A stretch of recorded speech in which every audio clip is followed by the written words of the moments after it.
Graça e paz, amada igreja. É um grande desafio estar aqui com os irmãos, né? Falar para mim em público é bem difícil, mas quando você se coloca aos pés do Senhor e pede, né, para Ele ser o teu Deus, então Ele pede para que sejamos obedientes. Então, com essa obediência, eu estou aqui agradecendo, primeiramente a ele, agradecer ao pastor pela confiança de ter me colocado como preleitora.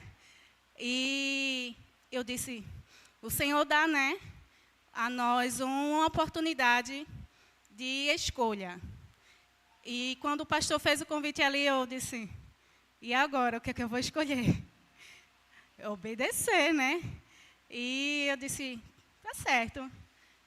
E quando eu lembrei, né, que o Senhor ordenou a Gideão, né, que ele fizesse voltar os covardes e os medrosos. E eu não quero estar nessa lista dos covardes e medrosos. Tenho que estar posicionada, firme nos pés do Senhor, para estar obedecendo a Ele, as suas ordenanças. E, amada igreja, esse momento, né, teremos como subtema verdades bíblicas que sustentam a família. A chave para uma família próspera é a prontidão de Deus, é a gratidão de Deus em tudo, né? Tudo provém de Deus, não há nada que não seja feito por Ele, dado por Ele, né?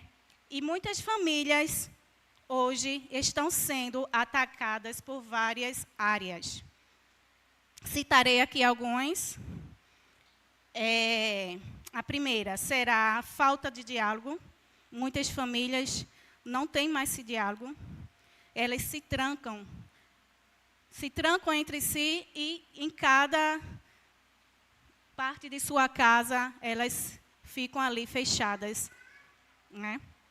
Esfriamento espiritual, não se tem mais interesse de alimentar o seu espírito. Desunião é brigas constantes, muitas vezes é coisas bobas, né, que você pode evitar, mas você continua ali com essas brigas. Ausência de princípios. E que princípios são esses? Amor ao próximo, honestidade, perdão, respeito, generosidade e justiça. Mesmo vivendo em um mundo confuso, Deus continua desejando famílias firmadas nele. E estaremos neste momento entrando no texto base, que se encontra em Josué 24:15. Os irmãos possam estar abrindo aí a sua Bíblia para estar lendo junto esse pequeno trecho. João 24:15 diz: porém, se vos parece mal servir ao Senhor, escolhei hoje a quem servais. Se aos deuses a quem serviram vossos pais, quem estavam da além dos Eufrates, ou aos deuses dos amorreu, em cuja terra habitais. Eu e minha casa serviremos ao Senhor. Josué, ele faz aqui uma declaração pública de posicionamento. Ele decide, né? Eu decidi, eu escolhi, minha casa e eu serviremos ao Senhor, né? Ele fez o posicionamento ali e teve um propósito, que é de servir ao Senhor Jesus. Na época de Josué, duas gerações haviam se passado desde que Deus tinha tirado os filhos de Israel da escravidão do Egito. Nenhum dos que testemunharam dos grandes feitos do Senhor, ou seja, os milagres, estavam vivos, exceto Caleb e Josué. A nova geração vivia em mistos de esquecimento de Deus e de expectativa quanto ao seu futuro que reservavam. Foi quando Josué, tomado pelo zelo do Espírito Santo, desafia o povo a tomar uma posição, ou seja, a escolha. Por que escolher? Escolhei. Nesse tópico aqui, iremos falar 4. Primeiro, fomos criados por Deus com a capacidade de fazer escolhas e decisões. Segundo, escolhas espirituais são individuais. Ninguém pode fazê-la por você. Nem o pastor, nem o seu líder, sua mãe, seu pai. É você mesmo que tem que fazer essa escolha. A escolha vem de você. Deus condena a duplicidade de conduta espiritual. Em 1 Reis 18, 21, onde ele ali faz uma pergunta àquele povo, né, que se apresenta a ele ali no monte, e ele diz assim, 1 Reis 18, 21, se os irmãos quiserem estar anotando, para depois estar refletindo sobre. 1 Reis 18, 21 fala, Elias se chegou a todo o povo e disse, até quando cocheareis entre dois pensamentos? Se o Senhor é Deus, seguiu. Se é Baal, seguiu. Porém, o povo nada respondeu. O que Elias queria que eles fizessem ali naquele momento era que se posicionasse. Eles estavam esquecendo dos ensinamentos do Senhor, porque tinha vários profetas, tinha em faixa de 450 ali profetas de Baal. Mas o profeta Elias estava ali e não se contaminou, né, com aqueles profetas. Ele continuou firme na presença do Senhor. E ele, no momento, né, se você for ler todo o contexto, ele faz um posicionamento ali para que os irmãos vejam quem é o verdadeiro Deus o Deus, né, o nosso Senhor, na época ali deles que eles estavam, né? Então, a escolha certa ou errada implica consequências espirituais imprevisíveis. Deuteronômio, irmãos, eu vou estar citando vários versículos aqui, se quiserem estar anotando, né? Eu estou agora com Deuteronômio 30, 19 e 20, que diz o seguinte, Deuteronômio 30, 19 ao 20. Os céus e a terra tomo hoje por testemunha contra ti, que te propus a vida e a morte, a bênção e a maldição.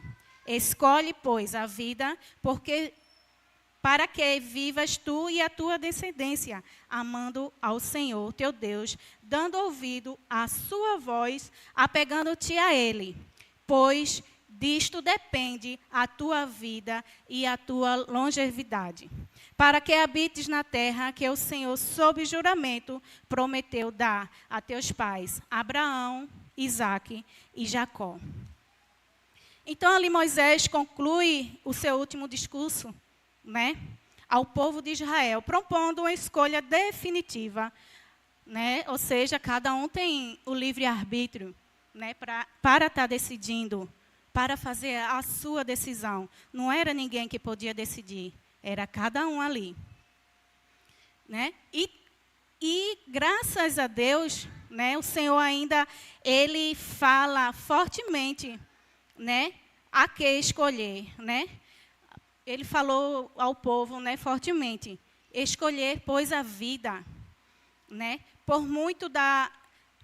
Pelo meio da escolhendo a vida, você estará obedecendo o amor estará ali presente, a tua fidelidade estará ali presente ao nosso Deus.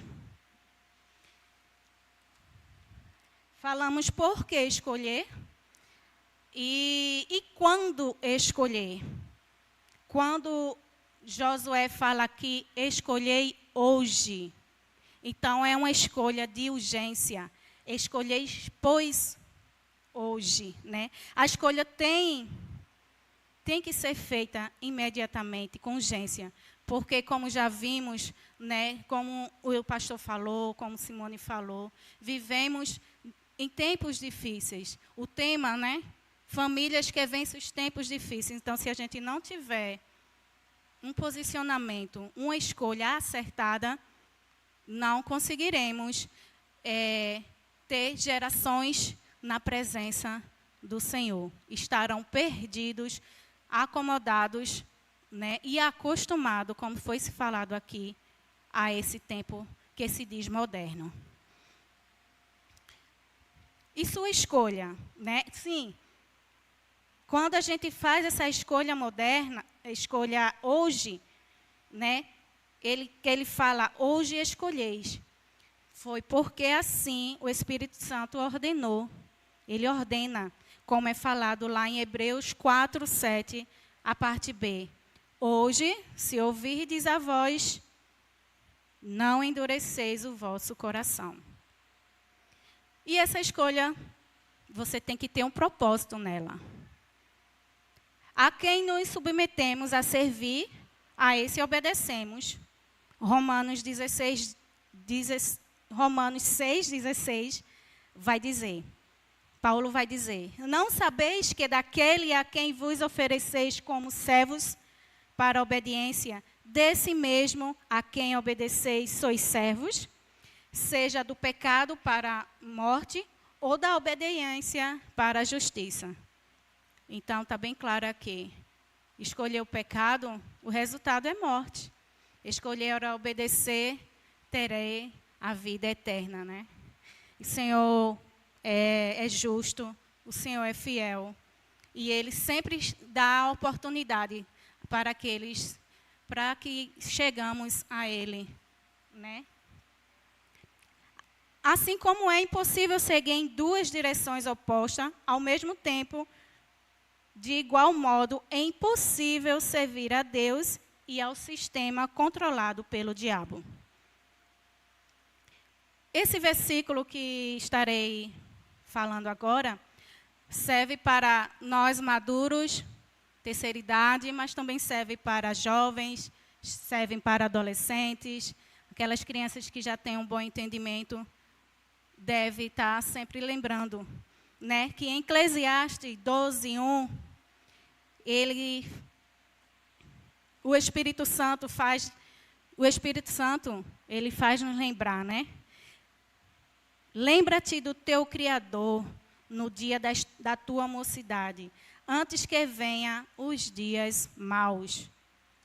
E cheguem os anos dos quais dirás, não tenho prazer neles. Lembra-te com alegria, lembra-te com temor e lembra-te com esperança. Amém? Uma família sustentada por Deus permanece firme, mesmo em tempos difíceis. Firmes ali na presença do Senhor, ela sustentada, permanente ali, ela vai passar por esses tempos difíceis que estamos lidando. Nada é mais saudável para uma família do que ter Cristo como centro. Com Deus no comando, a família se torna harmônica, mesmo em dificuldades ou tribulações. Ela sempre vai lembrar do amor, ela vai lembrar do respeito, ela vai lembrar da honestidade, ela vai lembrar da lealdade, ela vai lembrar do autocontrole, né? Então, o Senhor só dá bondade. Ele só tem amor para nos dar. Procure ser amável com sua família, invista amor enquanto há tempo. Perdoe e renove as suas alianças familiares. Então, neste momento, iremos enfatizar aqui 3 pontos. A família como projeto de Deus. Gênesis 2, 18, ele fala: não é bom que o homem esteja só. A família não nasceu na sociedade, ela nasceu no coração de Jesus, de Deus. Antes de existir governo, escola ou igreja, Deus criou a família. Mas o inimigo luta tanto contra as famílias, porque ela sabe que famílias fortes geram gerações fortes.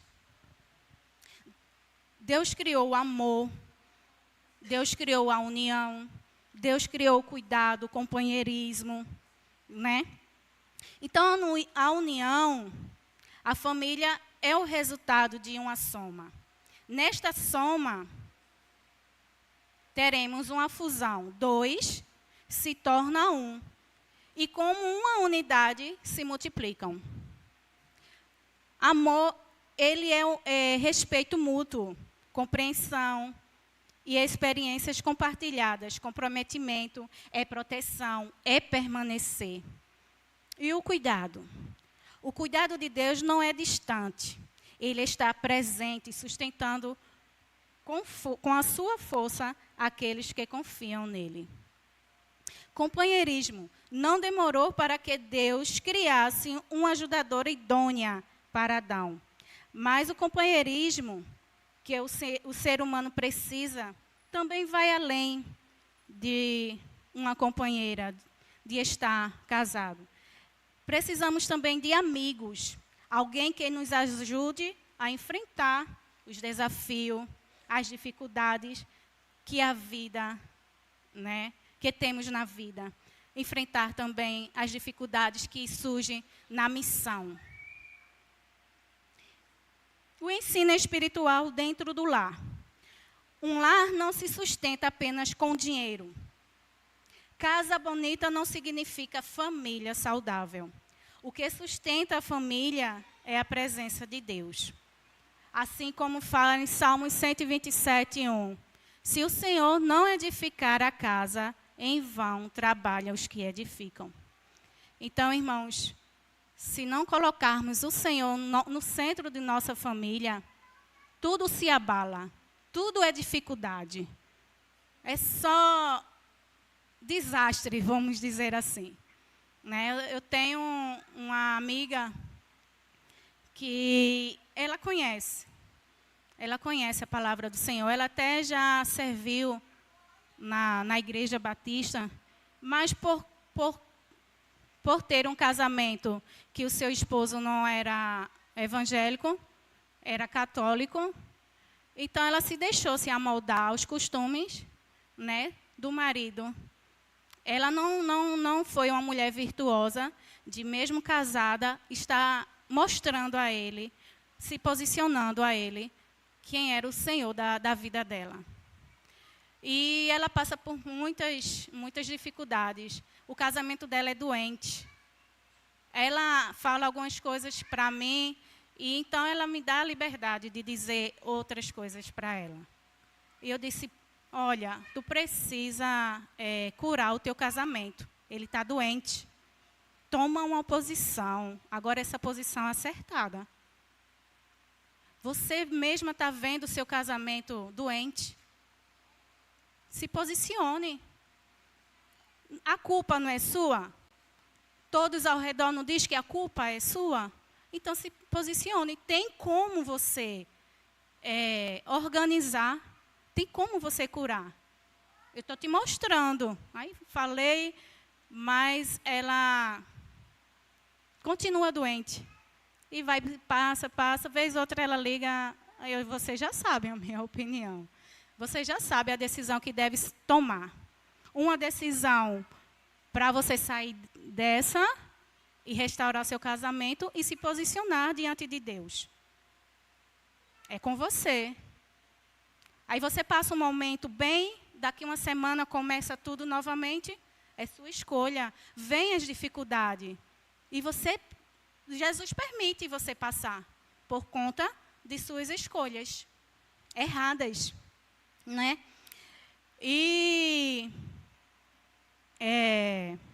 falar bem rápido aqui. Quando em 2020 o pastor pediu para, acho que todas as famílias que eram membros daqui da igreja, gravar um vídeo, né, seja louvando, falando uma mensagem, em família. E eu estava ali grávida de 3 meses do Davi, João tinha completado 9 anos, né? O mês da família, o mês de maio. Miguel estava 2 anos e meio, mais ou menos. E eu lembro que a gente fez um vídeo ali, gravou um louvor. Minha casa será uma casa de bênção. Minha casa será um pedaço do céu, onde estarão reunidos adoradores, que só exaltam ao Deus verdadeiro e fiel. Então, eu louvando esse louvor com a minha família, eu disse: Senhor, eu preciso tomar uma posição. Eu preciso mudar a minha rotina dentro de casa. Eu não quero mais estar só frequentando igreja. Eu preciso levar meus filhos no caminho que devem andar, mas eu preciso mostrar esse caminho sendo o exemplo. Não é só mostrando, eu preciso caminhar com ele. Porque ele diz, no caminho, é seguir com ele. E eu disse, preciso voltar o culto no lar. Eu preciso ver que meus filhos vejam eu orando. Eu preciso mostrar a eles que não é só abrir a Bíblia na igreja. É preciso ter intimidade com o Senhor também no meu lar. E eu me posicionei ali dizendo, voltaremos ao culto no lar. Voltaremos a ter oração em família. Eu tive que tomar essa posição, porque a gente acaba se acostumando, acaba sendo rotina. É um automático, que você só... Outras coisas que não é primordial, mas que não é tão importante quanto estar na presença do Senhor, pegando tempo ali, estar, né, na presença do Senhor, pedindo para Ele ser o centro da tua casa. Nada do que você faz, trabalho, casa, nada vai te preencher. Porque o vazio, quando eu tive, antes de conhecer ao Senhor, nada preenchia, nada. Eu sempre sentia um vazio. Foi quando eu conheci Osório, e ele me levou, né, aos caminhos do Senhor. E quando você conhece, passa a conhecer o Deus, então aquele vazio que tu sentia, não sente mais. É preenchido. Porque o Senhor é tudo em nossas vidas. Foi Ele que te formou. Ele quer ser teu dono. Mas Ele deixa você escolher. Ele deixa você decidir. É tua escolha. Não é ninguém que faz essa escolha. É você. Né? Então, irmãos, Deus ainda restaura as famílias. Não importa como esteja o seu lar hoje, Deus pode reconstruir. Você, mãe, pai, e até mesmo os filhos, alguns netos, né? Você pode mudar a situação da sua família. Basta se posicionar. Basta você deixar o Senhor Jesus habitar no teu lar, né? Se posicione, tome uma atitude de escolher a servir ao Senhor. Sua motivação e prioridade espiritual não é uma obrigação penosa, mas uma escolha voluntária e alegre. É um privilégio, irmãos, que o Senhor nos dá, principalmente em poder servi-lo em família. Então, você, filho, que já conhece a palavra do Senhor, mas seus pais não são, se posicione. É dito aqui, né? Se posicione, vá com jeitinho, vá com carinho, com amor. Aproveite, se surgir uma oportunidade, aproveite. Leve a mensagem, abra a Bíblia, leia, ore. Tenha uma atenção para com eles. Não perca este momento.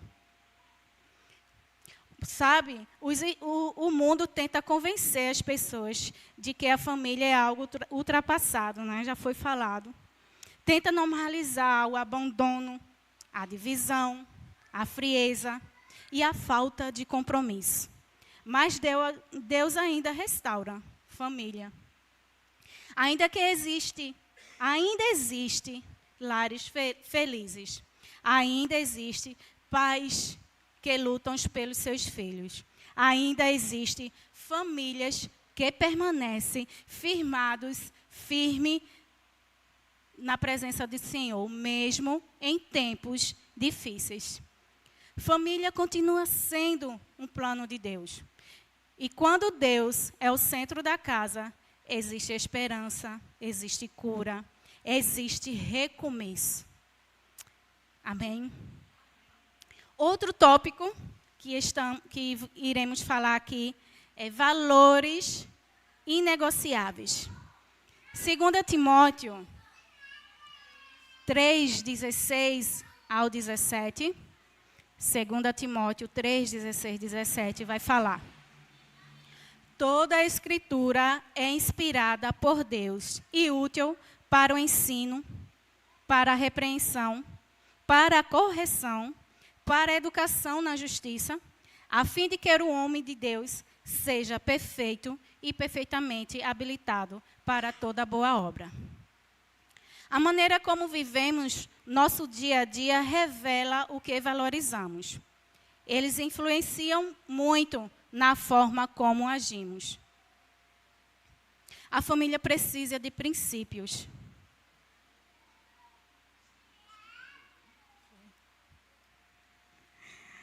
Rapidinho. Hoje, muitos valores estão sendo abandonados. Né? O respeito, a honra, a fidelidade, a obediência, o temor a Deus. O mundo muda toda hora, mas a palavra de Deus não muda. O que era pecado, continua sendo pecado. O que Deus estabeleceu, continua sendo verdade. E os valores que sustentam a nossa família é oração dentro de casa, o perdão, o diálogo, o respeito entre os pais e entre os filhos. E a fidelidade, essa é primordial. Fidelidade ao nosso Deus. Provérbio 22, 6 diz: ensina a criança no caminho que deve andar, e ainda quando for velho, não se desviará dele. Os filhos aprendem mais pelo exemplo do que pelas palavras. Uma geração está observando o comportamento dos pais. Então, eles estão ali te observando. Então, seja exemplo. Famílias fortes não são perfeitas. São famílias que permanecem firmadas nos princípios de Deus. Amém? Estou com o último tópico aqui rapidinho para encerrar. Será rápido. Construindo um lar firmado na palavra, Mateus 7, 24, ele vai falar. Todo aquele, pois que ouve essas minhas palavras e as pratica, será comparado a um homem prudente que edificou a sua casa sobre a rocha. E caiu a chuva, transbordaram os rios, separaram os ventos e deram como impacto contra aquela casa, que não caiu, porque fora edificada sobre a rocha. Viver conforme a vontade de Deus não significa não enfrentar dificuldades, mas que tenha a sua vida construída sobre a rocha permanente e firme. Diante da tempestade e dos ventos fortes, você descansa. O diferencial não é evitar a tempestade, é ter fundamento. Casas construídas apenas na emoção, na aparência, nos bens materiais, ela cai. Mas casas construídas na palavra de Deus, ela permanece ela sustenta as crises, vence os ataques espirituais. Por essa razão, amada igreja, estejam orando pela sua família. Leia a Bíblia junto com eles. Diminua as distrações e aumente a comunhão com o Senhor. Coloque Deus no centro. Amém?